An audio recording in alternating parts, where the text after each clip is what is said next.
Hi, everybody. Welcome to my channel. My name is Angel, and I have been challenged by my coach to upload a video a day. And so I've opted to answer a question every day. And so today's question is for day number 5. And the question is, how do I handle failures and setbacks? So in my 51 years, and you'll hear me say that a lot, because I feel like, thank God, I've learned a lot of things in my lifetime. And so the way that I used to handle failures and setbacks was I would cry and scream and yell and, you know, throw somewhat of a fit. I would not deal with embarrassment well because I took everything so deeply to heart, things that had no business, taking to heart. Because why? Because failures happen, setbacks happen. As soon as you open your eyes, you might wake up to a setback that you didn't even know existed yet until, you open your phone or your email or listen to a voicemail. So when I was younger, and my daddy saw that, that I would deal, I'm sure, like most kids did, failure, there comes embarrassment, sometimes there comes trouble. So he taught me to sit down and at the top of a piece of paper, write the problem. And then this column be 2 columns. On this side, pros. On that side, cons. And you weigh it out. And you do your that was our like our whiteboard brainstorming sessions. And I remember the first time we did this, I was in first grade, and I don't exactly remember what the topic was. I just remember how patient and calm he was when he sat me down and I was crying and kind of inconsolable. And he very much consoled me with some rationale and common sense. So he says, well, let's see where you screwed up. And sometimes I did screw up. Sometimes I didn't understand what I was supposed to be doing. And so, of course, it's not going to work out. Sometimes I rushed through something and I tried to cut corners. And so it didn't work out. So he taught me how to make a pros and cons list. If I had $1 for every time I did a pros and cons list, I'd be so well off. And they've served me well. And then as I was rearing my children, I, in turn, taught them to do the same thing, but I also taught them to do the thing that my mama taught me to do, which is pray. So here I would start out with my pros and cons list, and then I would pray. But now I start with prayer, and then I can actually make a pros and cons list that doesn't come from a place of defensiveness. So I would ask God, in real plain language, where did I screw up? Where did I miss the mark on this? Is it me? Is there something that I can do right now that maybe could remedy this or could make the failure not so bad or the setback not so bad? I'm an action person, so I'm always looking for something actionable, something that I can do to make things better. Because failure sucks.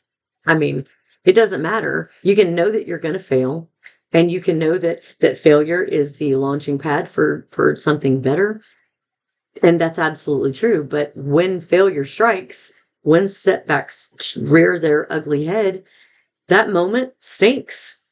And we're liars to say that, they don't, anticipate it or not. So as in the last probably 10 years solid, since I was 40, since I was 42. 42 is my game-changing year. And I learned that it's not only the pros and cons list, it's not only praying. There's another element that really changed things for me when I added it, and that was acknowledging my feelings. I'm mad. Why am I mad? I didn't even want to admit that I was mad. Let's just talk about what happened, and then I'm gonna work it out with my pros and cons list. And I would do that, and I would be successful ish. And I say ish only because when I began to give myself permission to say or to acknowledge that my feelings about this particular thing are real and valid, then my nerves would actually calm down. The way that I was talking to myself in my head and sometimes out my mouth began to change as well.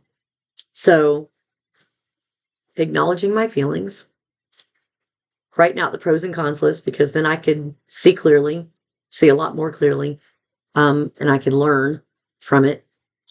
And then after that was the mental reset. But before I was able to really accomplish anything, it's going to God and then acknowledging my feelings there first is where I found that if I were to give somebody a step-by-step, here's how to deal with failure in 3 simple ways. That's it. In your prayer, acknowledging your feelings about the failure or the setback, asking God to reveal where did I miss the mark? What is something that I missed? What was I not paying attention to? Having real conversations, and they're just real, kind of like how this thing just keeps going in the middle of my head. But having a real conversation with God and asking him to reveal what is the thing, because he says if we ask, we're gonna get what we're looking for. Ask, seek, and knock. Ask and it will be given to you. Seeking you'll find. Knocking the door will be opened. So in prayer, acknowledge your feelings and then start the learning process. Write it out. Put it in black and white or blue in this case, and red.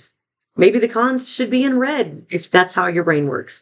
And then doing a mental reset. You gotta let yourself off the hook. Gotta let yourself off the hook.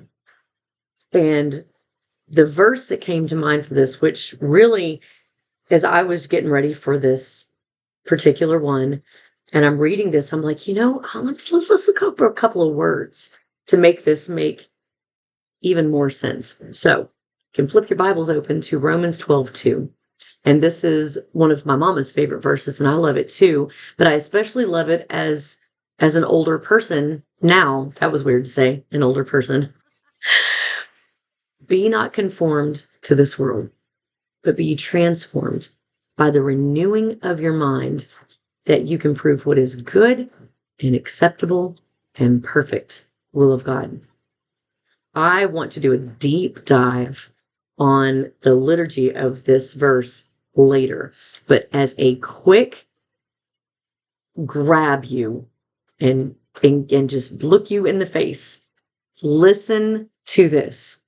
When he says, be not conformed to this world, what does the word conform mean? Well, conform means to comply with rules, laws, or standards. So, be not conformed to this world.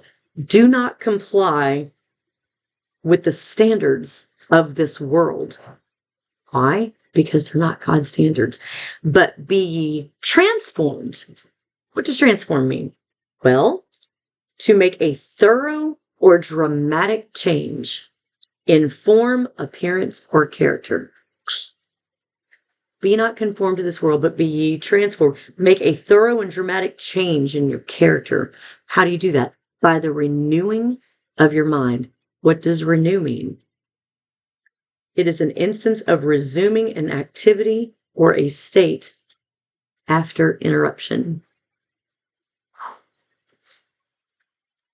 When we have a failure or a setback, it usually doesn't happen just like that. There's usually steps that happen prior to it. And then the failure is such an interruption, is it not? So when he says, don't be conformed to the standards of this world, instead, make a dramatic change in your form or your appearance or character by the renewing of your mind. When you renew something and you're able to resume that activity properly, but then there's the purpose of it, so that you may prove. What does the word prove mean? to demonstrate the truth or existence of something by evidence or even argument. Be not conformed to this world, but be transformed by the renewing of your mind, that you may demonstrate the truth or the existence of God's perfect will. There's a whole point and purpose even to our failures and our setbacks. Your mindset matters. Your mindset is going to align with whoever or whatever you're aligned to. So my recommendation for somebody else handling failures and setbacks, which is literally 100% of all people all over the world, everywhere, every age, every era, go to God and acknowledge your feelings about what just happened. Ask Him to reveal to you where you missed the mark. Maybe it wasn't you entirely. Maybe it was something that was out of your hands. It was out of your control. Write it out. Write a pros and cons list. That takes some stuff back to some 1920s stuff. Pros and cons list. And then take a mental reset. A lot of things can happen when you acknowledge your feelings and you pray. When you write out the yeses and the nos. And then letting yourself off the hook. So there it is. What is it that you do whenever you're experiencing failure and setbacks? Let's learn together. Thanks for watching. I'll see you tomorrow.